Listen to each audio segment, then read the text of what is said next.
سنتوں کی بہار عطا یا حبیب خدا کیجیے.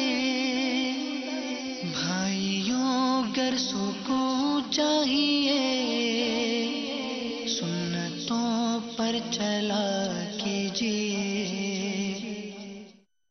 سنتوں کی بہار عطا یا حبیب خدا کیجیے.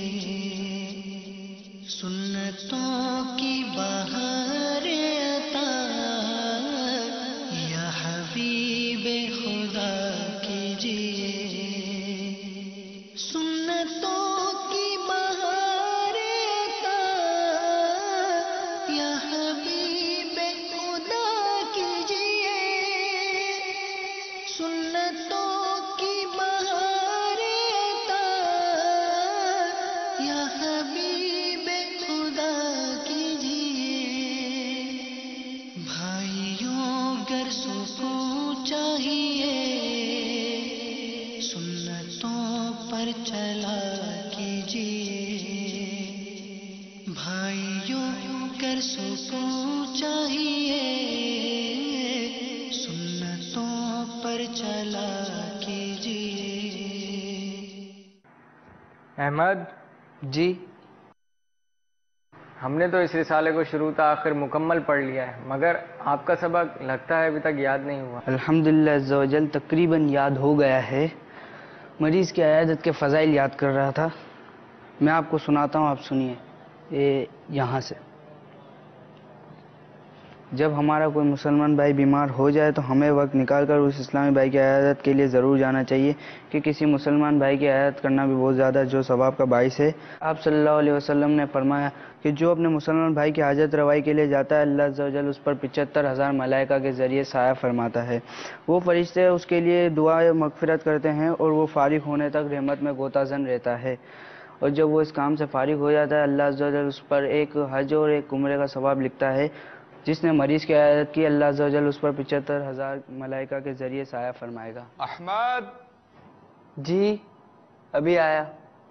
اور اپنے گھر واپس آنے تک رحمت اسے ڈھانپے رکھے گی. سنتوں کی بہار عطا یا حبیب خدا کی. جی تشریف لائیے. سنتوں کی بہار عطا. السلام علیکم ورحمۃ اللہ وبرکاتہ. وعلیکم السلام ورحمۃ اللہ وبرکاتہ. ہوم ورک کمپلیٹ ہو گیا؟ جی الحمدللہ عز و جل.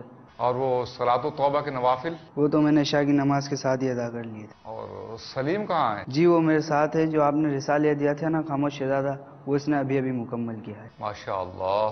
ان کو بلائیے. جی بہتر. سنتوں کی بہار عطا یا حبیب خدا کیجیے. آپ کو اندر یاد کیا جا رہا ہے. مجھے جی سنتوں کی بہار عطا خیر تو ہے نا؟ یا حبیب خدا کیجیے. جی تشریف لائیے. السلام علیکم ورحمۃ اللہ وبرکاتہ. وعلیکم السلام ورحمۃ اللہ وبرکاتہ. جی تشریف رکھیے.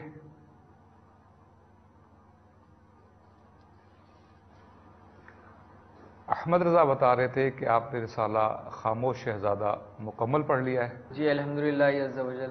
مجھے یہ رسالہ بہت اچھا لگا. اب تو میں نے اپنا یہ ذہن بنا لیا ہے کہ خود بھی فضول باتوں سے بچوں گا اور دوسروں کے بھی بچانے کی کوشش کروں گا. انشاءاللہ عز و جل. اللہ عز و جل آپ کو استقامت عطا فرمائے. یہ میری طرف سے تحفہ. ماشاءاللہ عز و جل. اب آپ ایسا کریں کہ جلدی سے جا کر سو جائیں تاکہ تہجد میں آنکھ کھل جائے. جی بہتر. لگتا ہے آپ کہیں جانے کی تیاری کر رہے ہیں. جی نہیں، جانے کی تیاری تو نہیں، البتہ سونے کی تیاری کر رہا ہوں میں. پھر یہ سرما؟ آپ صلی اللہ تعالی علیہ وسلم جب سونے لگتے تو اپنی مبارک آنکھوں میں سرما لگاتے. سوتے وقت سرما لگانے میں یہ مصلحت ہے کہ سرما زیادہ دیر تک آنکھوں میں رہتا ہے اور آنکھوں کے مسامات میں سرایت کر کے آنکھوں کو فائدہ پہنچاتا ہے۔ لہٰذا ہم رات کو جب بھی سویا کریں تو ہمیں سرما لگانا نہیں بھولنا چاہیے۔ سرما کی بھی کئی اقسام ہوگی، اب کون سا سرما آنکھوں کے لیے مفید ہے، اس کا کیسے پتہ چلے؟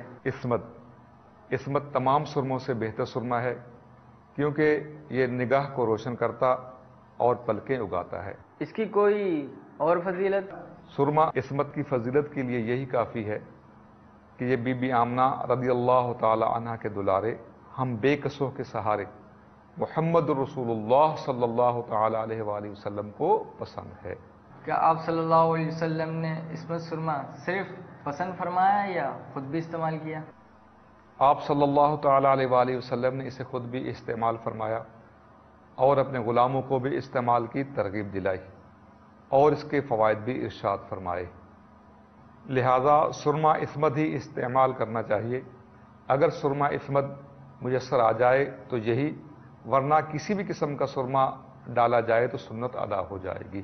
سرمے سے متعلق تو کافی معلومات ہو گئی، اگر سرما ڈالنے کا سنت طریقہ بھی معلوم ہو جائے تو مزید برکتیں حاصل ہو سکتی ہیں۔ کیوں نہیں؟